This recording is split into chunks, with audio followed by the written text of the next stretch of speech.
Hello, I am Jonathan Sturm, professor of music at Iowa State University, and I am so excited to welcome you to this, my first ever curated art exhibit at Iowa State.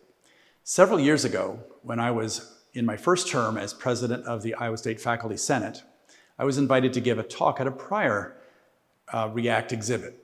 And in that one, I was looking at the art and seeing that whether the art portrayed anything specific or not, one could potentially look at those different pieces and bring an interpretation out of them.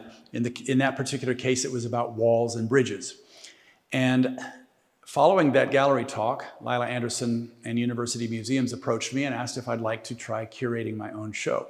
So through a process of application, I am here now, and I have selected several very interesting pieces of art that I think have really great potential for multiple interpretations. They're all based on different colors, although some of them have very similar colors across the different works of art. And I hope that you will come and take a look at this, think about the questions, look at the art, form your own impressions, and maybe be moved by this exhibit, or at least brought to a different level of thought, particularly as we are in a time of American history that is so focused on color. We live in America in a time where color really matters.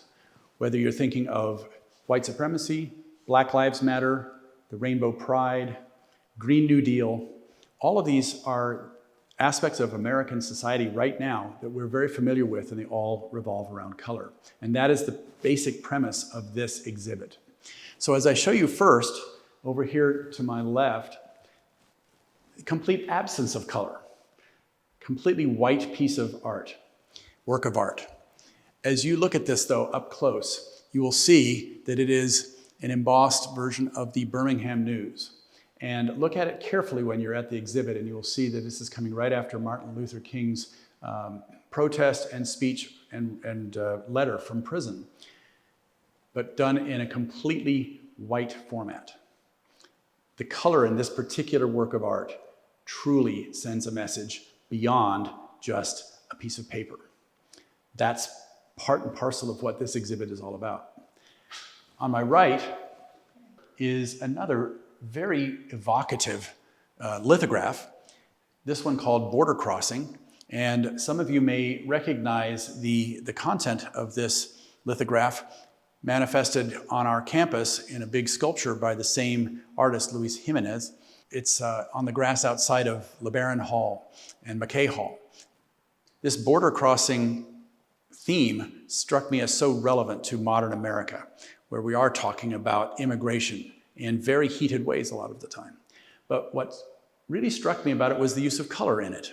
Yes, these colors are very much what you would expect from immigrant laborers from Central or South America, but also you have red, white, and blue in these. Whether that was intentional or not, I don't know.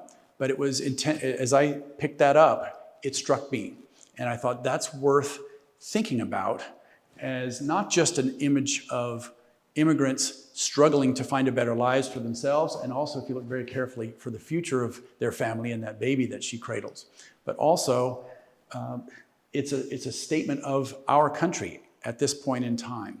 And I think it needed to be included in this exhibit for that very reason.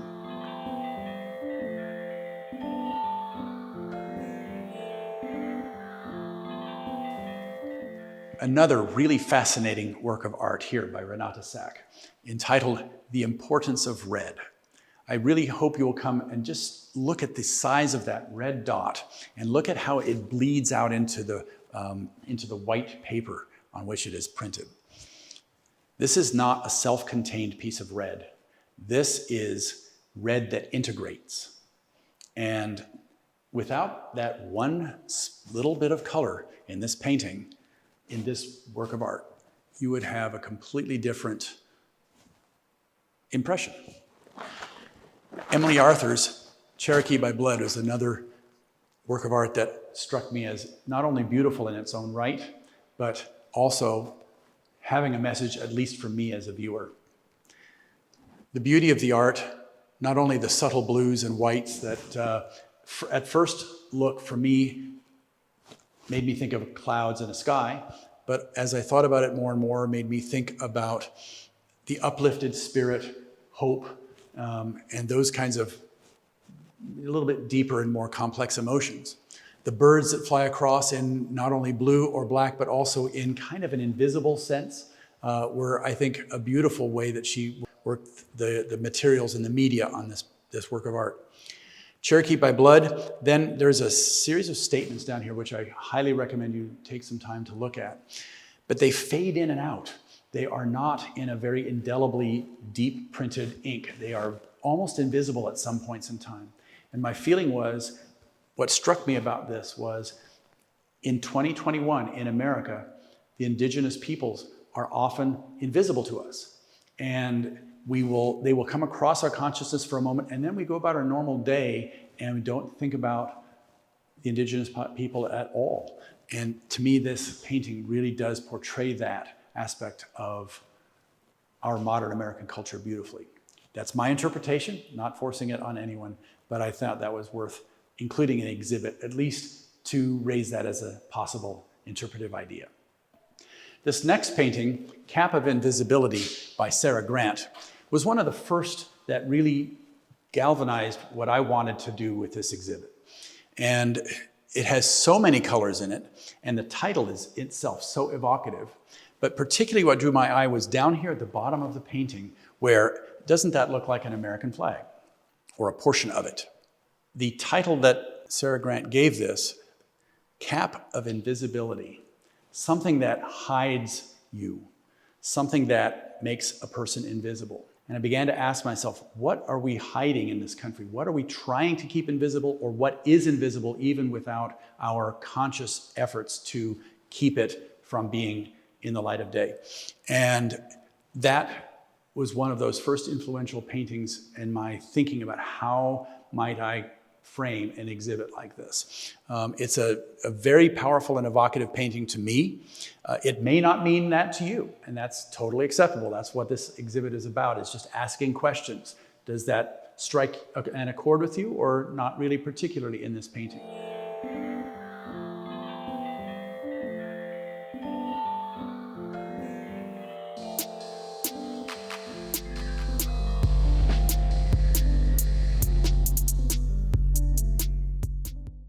As we consider some of the works that emphasize the color green, this one here on my right, In Our Bones, is one that really struck me, by Cheryl Ellenwood.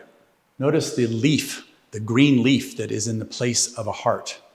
Notice the coffin-shaped body and the black that is the predominant color of this sculpture. Black, maybe death. Green, maybe life.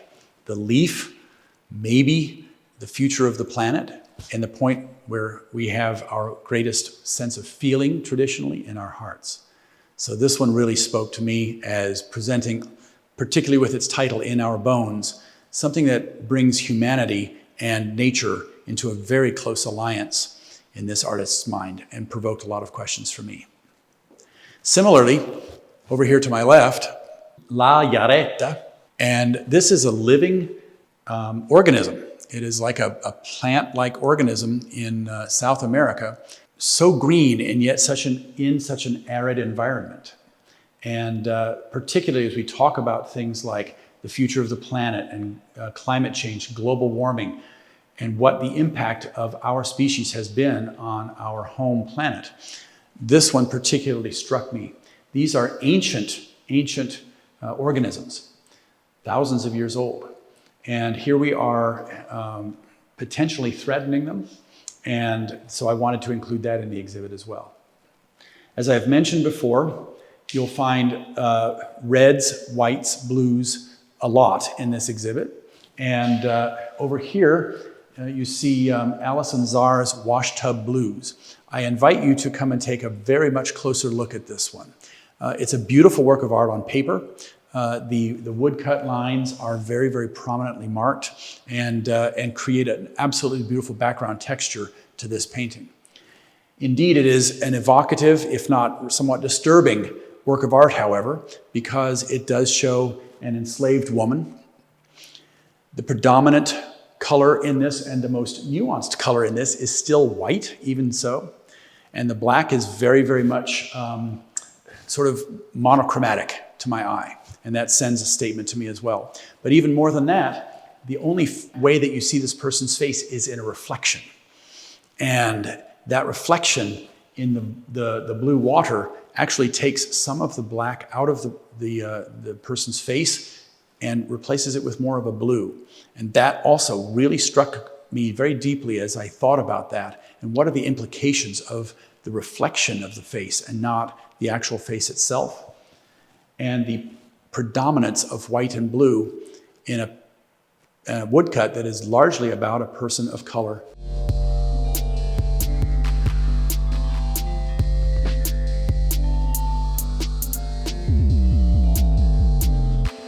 I'll be curious to see whether the kinds of questions that I'm asking you in this exhibit seem relevant to you, seem fair to ask, prompt you to your own question asking, or whether they seem as if I've gone beyond where you're comfortable or not relevant to you. And those are all acceptable reactions to any exhibit that is subjective as this one is. Thank you so much for your time with watching this video. I hope that the exhibit is something you come and visit and that you will find it interesting, stimulating, fascinating, and at the very least, filled with very, very beautiful art. All from our Iowa State University collections.